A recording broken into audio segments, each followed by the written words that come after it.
Ele era também um idealista que acreditava que a arte podia mudar, sim, o mundo, pelo menos a sua.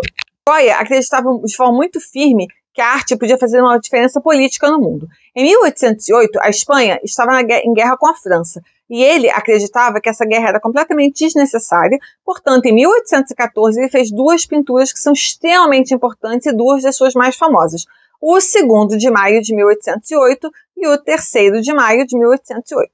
No 3º de maio de 1808, o Goya pintou um momento em que homens espanhóis enfrentavam, encaravam, chegavam ao momento da morte no Príncipe Pio, que é um morro, em Madrid.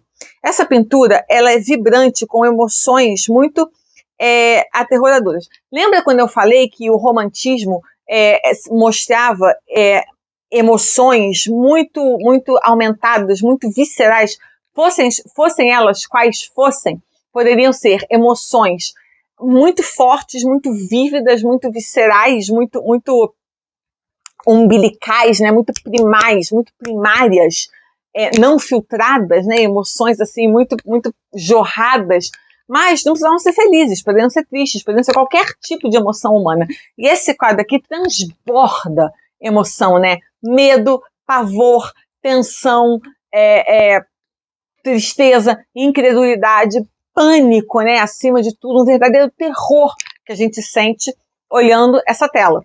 Ou seja, é um exemplo muito bom de uma obra romântica, apesar de não ter nada de romântico no sentido que a gente associa ao termo hoje em dia.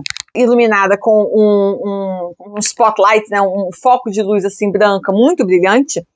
Um homem está com as mãos assim, ele está com as mãos assim se rendendo, e os dois braços assim são uma evidente, claríssima referência ao Cristo crucificado, e a sua inocência exemplificada não à toa, a referência ao Cristo.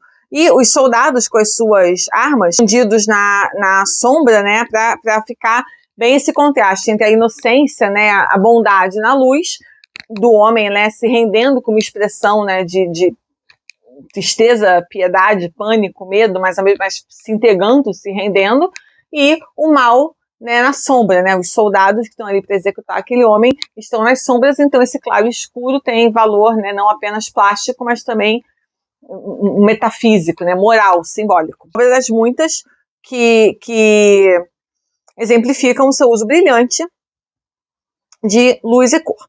Uma outra curiosidade é que ele era surdo pela maior parte da sua vida. Não se sabe que doença ou incidente causou a sua surdez, mas em 1793, quando ele se mudou de volta para Madrid, ele já não escutava mais nada. O seu estilo artístico e a sua sensibilidade mudaram depois que ele perdeu a audição. Foi depois que ele perdeu a audição que ele criou os Los Caprichos, que eu já falei, em 1799. Depois disso, ele passou a viver uma vida de solidão, de reclusão quase, ele se tornou quase um ermitão, um renunciante, que ele tinha muita dificuldade em lidar com as tragédias que aconteceram na sua vida. E uma outra coisa interessante também é que ele recebeu um perdão por ter pintado a corte francesa. Em 1813, um rei espanhol sentou no trono mais uma vez. O Ferdinand VIII perdoou Francisco Goya por ter sido um pintor da corte francesa. Porém, esse rei não gostava muito, não é exatamente um fã do trabalho do Goya. Quando as tensões entre o rei e o Goya se tornaram insustentáveis, ele parou de comissionar os trabalhos do Goya e o Goya se isolou em Bordeaux, onde ele eventualmente morreu em 1828. E ele passou, então, a boa parte dessa vida aí em isolamento, quase que em exílio, em retiro, nessa casa de campo. Ele se isolou da sua vida em Madrid e foi ficando doente, e com isso ele se retirou para a sua casa de campo, que se chamava La Quinta del Sordo, a Casa do Surdo. Lá, o Goya ficou a maior parte da sua vida sozinho e completamente separado de qualquer vida social e do mundo das artes. E ele chegou a pintar, inclusive, diretamente nas paredes de sua casa. As obras desse período são chamadas de as pinturas negras, as pinturas black paintings é o nome, as pinturas negras, e elas ilustram muito bem o período de depressão profunda do Goya. Uma das suas obras mais famosas, que é o Saturno devorando seu filho, é uma dos seus trabalhos mais famosos e perturbadores. É realmente um trabalho perturbador, né? Mais um trabalho de emoções, assim, exageradíssimas, mas nunca falsas, né? Esse exagerado não é falso, ele é isso, né? É visceral, assim, é muito, muito, muito ardente, né? É muito profundo. E o Goya aqui mostra Saturno comendo o corpo de seu filho, e isso pode representar, inclusive, a falta de controle do próprio Goya sobre a sua vida, né? Ele sentindo que não tinha mais controle sobre a sua vida.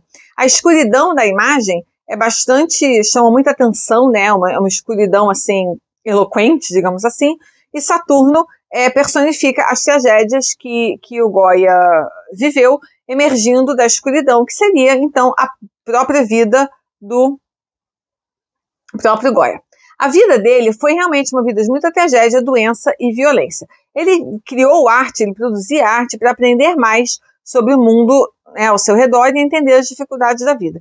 E ele não tinha medo de colocar toda a sua alma e toda essa turbulência que ele sentia nas suas telas, enquanto inspirou outros a fazer a mesma coisa. Essa aqui foi só realmente uma pílulazinha, né, de fatos interessantes sobre a vida do Goya. Ele é um artista, né, que cada uma dessas telas que eu mencionei muito rapidamente aqui daria mais tantas outras análises, né? Então, se vocês tiverem sugestão de outras análises de obras específicas que vocês gostariam que eu fizesse, não deixem de deixar aqui nos comentários sugestões. Tem muita coisa da obra dele que pode ser explorada, da vida também, mas né, algumas dessas obras que eu mencionei aqui muito rapidamente, se vocês quiserem saber mais sobre, não deixem de deixar aqui nos comentários. E não deixem de se inscrever no canal para receber notificações dos próximos vídeos. E nos vemos nos próximos. Tchau!